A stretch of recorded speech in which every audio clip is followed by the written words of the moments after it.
Terima kasih sebelumnya, selamat datang buat teman-teman media. Mungkin tadi teman-teman semua sudah pada nonton, gimana? Pada suka nggak? Pada suka. Alhamdulillah. Oke, memang sebetulnya kita mengkategorikan Zona Merah ini sebagai action thriller. Cuma kalau kita melihat sub-genre-nya, sebetulnya memang ada sub-genre zombie.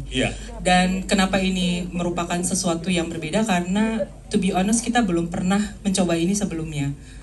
Jadi kita cukup gila mungkin ya gitu untuk mau mencoba ini. Cuma kita penuh dengan keyakinan bahwa mungkin ini menjadi sebuah tontonan yang berbeda untuk audiens video dan untuk masyarakat Indonesia, karena kita itu berkomitmen untuk selalu mengeksplor dan membuat tontonan yang tersedia untuk berbagai jenis audiens gitu. Jadi kita nggak cuma pengen stuck dengan satu pola tontonan saja, tapi kita ingin mencoba berbagai genre baru sehingga mungkin reach-nya itu jadi lebih jauh. Dari awal tuh sudah ada pembicaraan tentang kita punya ide gila nih gitu dari tim screenplay dan dari Penakawan.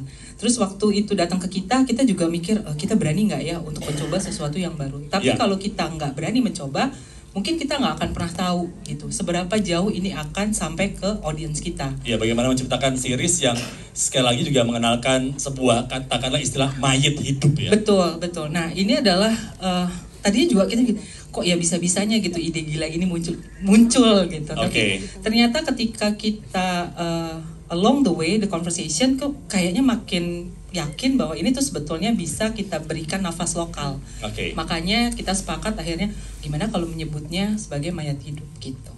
Awalnya kan sebenarnya ide ini muncul karena kita sering ngelihat berita waktu itu, kalau nggak salah Bupati Langkat yang mengurung orang di dalam kurungan gitu. Bilangnya dulu rehabilitasi gitu. Terus dari kisah nyata dong. Ini sangat dekat dengan inspired by.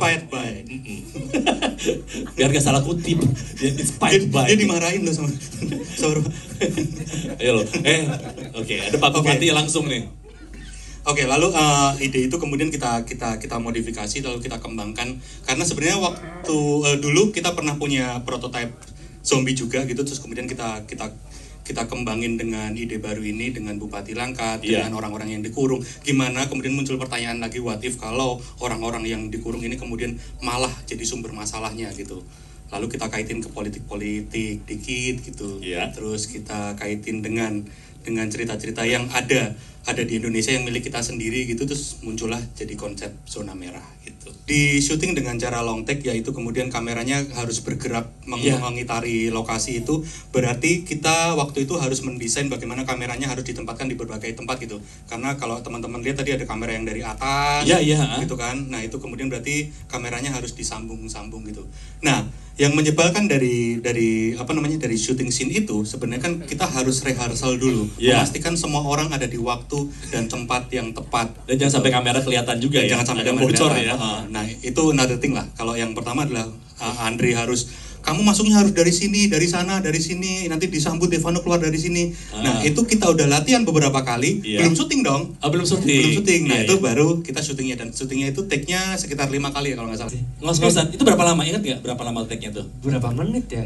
Itu kalau take-nya enggak, itu 3 menit doang. 3 menit. Iya, 3 menit udah kos-kosan ya? 3 menit tapi larinya disuruh cepet-cepet. Lari nih zombie, lari terus pokoknya lari aja gitu. Lari terus ya. Jadi take keempat si Devano udah take keempat Devano udah turun 3 kilo kayak. Ya nggak apa-apa. Aduh Maria nih. Benar. Jadi itu memang tantangannya berapa lama? Tapi emang jadi 3 menit. Tapi total syuting berapa lama, ingat nggak? Ya 5 kali take, artinya ya 5 kali take sih pokoknya. Iya, 5 kali itu berapa jam tuh, ingat nggak? Itu pokoknya kita dekat-dekat ini sih, dekat-dekat mau sunset gitu ya. Iya, karena kita ngejar matahari. Kan nggak ngeset matahari. Iya, benar. Jadi bayangin kalau tadinya gambarnya ada orang ngikutin pakai kamera, dia lari, pas ada di titik tertentu nanti ada orang pakai seling, terima kamera, dia terbang ke atas, turun di sana udah siap orang naik motor. Jadi kamera turun, naik motor, ngong gitu ngikutin lari depan gitu. Wow, tepuk tangan dong. Mungkin ininya cara berpikir di awalnya kita pasti udah sering banget ya nonton film-film zombie dari mana-mana gitu ya, referensinya banyak gitu ya. Tapi pertanyaan di awal adalah bukan bagaimana caranya kita membuat film zombie Indonesia, tapi bagaimana kalau di Indonesia ada wabah zombie. Oh, dibalik seperti itu ya angle-nya ya. Yang kita pikirin itu dulu gitu. Pasti responnya berbeda, ceritanya juga jadi berbeda, terus kondisi politik juga pasti akan berpengaruh gitu. Itu yang kita pikirin, dan ini terjadi di mana dan ada unsur lokal apa aja di situ. Indonesia ini punya tanaman apa aja, punya buah apa aja, punya kebiasaan seperti apa. Bupatinya nanti kalau politikus daerah itu kalau meeting tuh mungkin beda nih sama politikus yang ada di film-film Hollywood di mana gitu. Ini sampai sedetail itu dipikirin ya. Jadi hal seperti sampai bahkan kita mikirin nih kota Rimbalaya ini fiktif ya, tapi harus believable gitu ya, harus dipercaya gitu. Jadi kita sampai mikirin peta kotanya seperti apa, kenapa kota ini punya terowongan, kenapa kota ini punya jembatan banyak, sejarahnya seperti apa dulu, ini yang bangun pertama dulu siapa, namanya dulu apa, itu semuanya orang-orang ini siapa nih, kenapa pindah ke sini gitu loh. Semuanya sebenarnya kita banyak banget yang nggak muncul di layar yang kita rancang di awal. Iya, ini kebetulan action pertama aku, project pertama ini. Udah action thriller pula ya. Iya lagi. Double combo ya tantangannya ya. Yes. Apa preparation kamu untuk menghadapi masalah hidup dalam bentuk mayat hidup? Iya.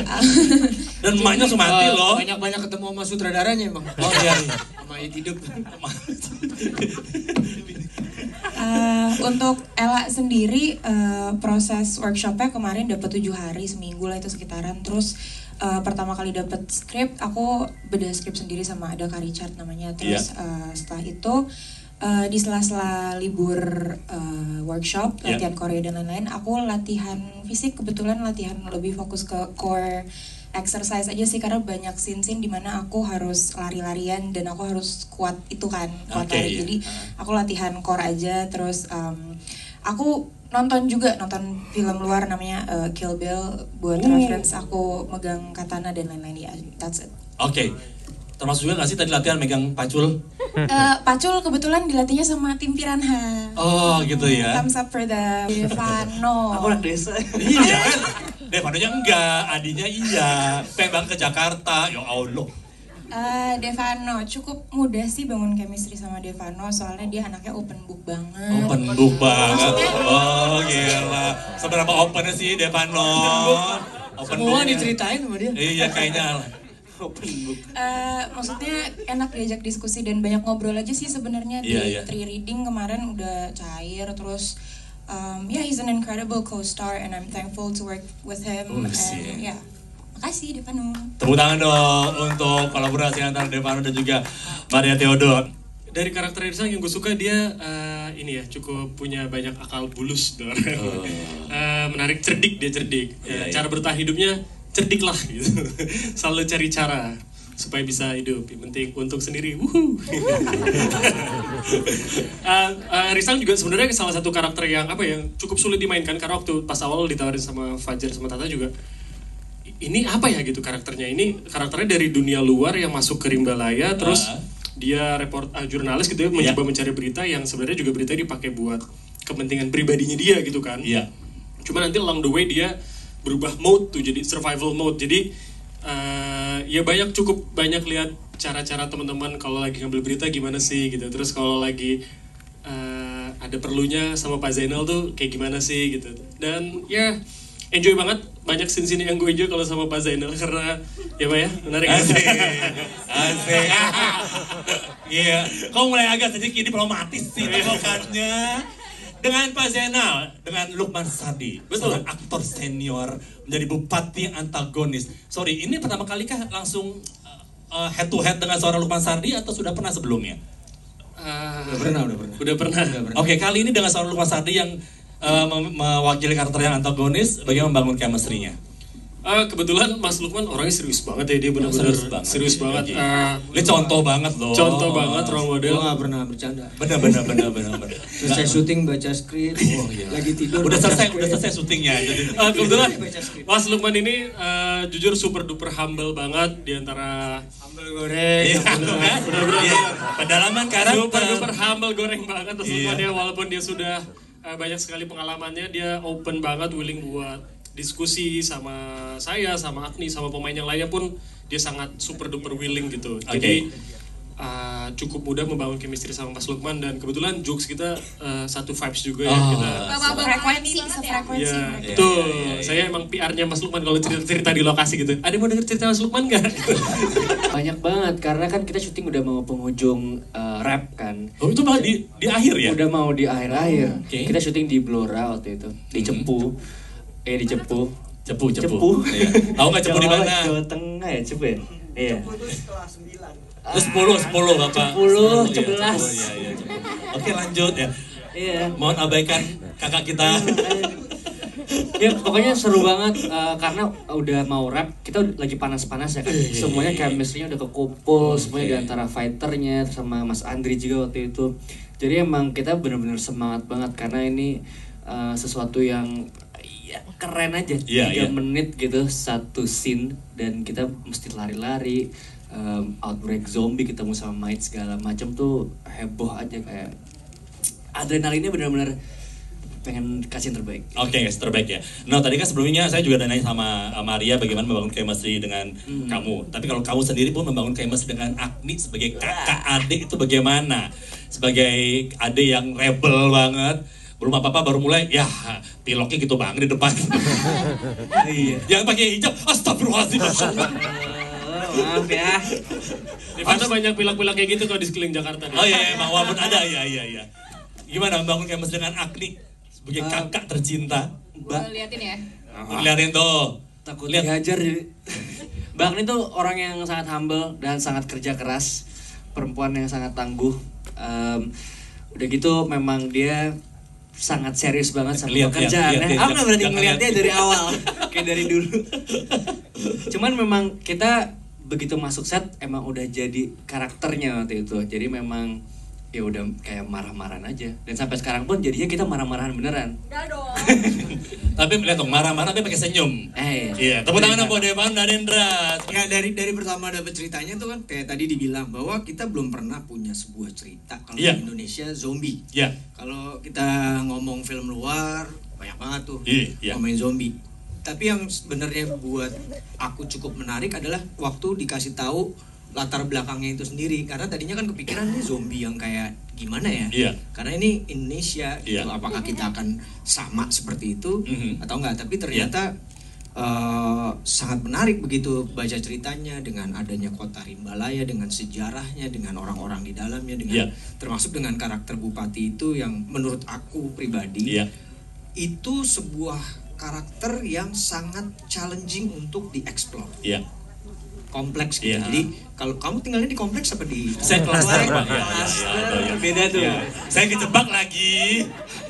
Terjebak lagi. Betul Bang. Kayaknya gue sama kalau gue jangan sampai gue Lukman sama Andri nongkrong jangan deh. Berantakan deh. Iya, jadi kompleks terus ya of course aku ngelihat para pemainnya juga gitu ya. Ternyata ini seumuran gitu ya. Seumuran banget ya.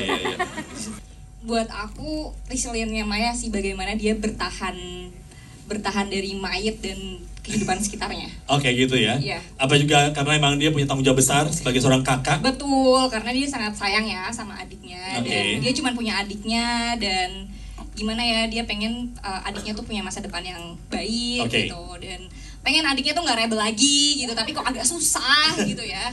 Sampai kayak di titik tertentu kayak aduh ini scene diapain ya, jewer aja deh gitu. Terus kayak si adik kayak iya udah mbak, aku nggak apa-apa, dia mau aja diapain gitu. Bagaimana seorang Agni hak menjaga stamina selama proses syuting zona merah? Pertama bismillah. Bismillah. Insya Allah diberikan berkah oleh Allah Subhanahu Wa Taala. Gimana ya, terus kayak emang gak mudah sih syuting di bulan puasa gitu. Terus juga ditemani ibuku, jadi kayak kalau mau nggak puasa gitu kayak takut ya. Jadi kuncinya di ibu. Maknya dari kecil. Jadi kayak akan aku aku jalani semua apapun yang ada di depan tapi sambil nangis. Seperti itu ya? Nangis kan bikin batal puasa? Enggak bercanda. Oh, tapi iya. kayak ya udah itu emang gak mudah, tapi juga nggak pengen kehilangan momen saat puasanya dan pengen dapat berkah lebih. Jadi kayak ya udah akan kujalanin walaupun itu ya berat gitu. Selain dia lebih senior, dia mengayomi, dia juga kebapaan. Saya dipanggilnya apa sih lu kasih. Terus hubungan intrapersonal yang kita bangun juga menurut aku baik. Kita nggak pernah berantem kan? Sering kan? Ya udah oke. Yang penting udah pernah kerja bareng, jadi untuk membangun chemistry nggak dari nol lagi ya. Betul. Ya benar. Oke. Dan itu sebuah nilai plus lah ya buat bisa ngasih performa yang baik buat teman-teman yang udah akan mau nonton atau udah nonton Zona Merah. Cakep. Tepuk tangan dong buat Agni ini dan juga tim dari cast filmmakers dari Zona Merah.